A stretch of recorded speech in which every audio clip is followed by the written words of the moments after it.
6 na ugali na kailangan mong i-practice para maging emotionally strong. Hindi ito tinuturo sa school, pero ito yung magliligtas sa'yo sa maraming sakit ng ulo. Kasi kahit gaano ka katalino, kung mabilis ka namang ma-trigger, madali ka ring masira. Alam mo, konting salita lang, apektado ka na buong araw. Kung nakaka-relate ka, para to sa'yo. Simulan natin sa pinaka-common. Hindi ka marunong mag-post, may sinasabi lang na hindi mo nagustuhan. Re-rebat ka agad, dire-diretso, wala ng filter. Pero pagkatapos, ikaw rin ang pagod.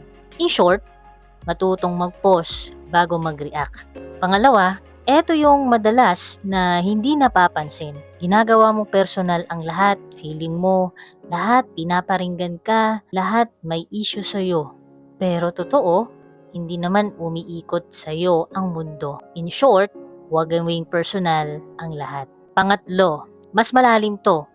Hindi mo kilala yung totoong nararamdaman mo, sinasabi mo, galit ka, pero kapag inisip mo, nasaktan ka lang pala. In short, kilalanin mo yung emotion mo. Pang-apat, dito maraming nadadali. Lahat pinapatulan mo. May mali, comment agad, may issue, react agad, pero hindi lahat ng laban para sa'yo. In short, mamili ka ng papatulan mo. Pang-5, eto yung tahimik pero mabigat. Hindi ka marunong mag-let go, ulit-ulit mong iniisip.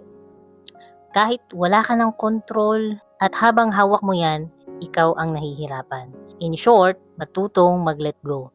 At panghuli, pinakamasakit para sa marami to. Inuubos mo yung sarili mo sa iba. Ikaw yung laging nandyan, ikaw yung takbuhan, pero pag ikaw na yung ubos, walang natira para sa sarili mo. In short, alagaan mo rin yung sarili mo. Alam mo kung anong common sa lahat ng to? Hindi problema ang mundo, kundi kung paano ka mag-react dito. Emotional strength, hindi ibig sabihin wala kang nararamdaman. Ibig sabihin, marunong kang magpigil. Marunong kang pumili kung saan ka mag-re-react. Sa 6 na to, alin dito yung pinakakailangan mong ayusin ngayon?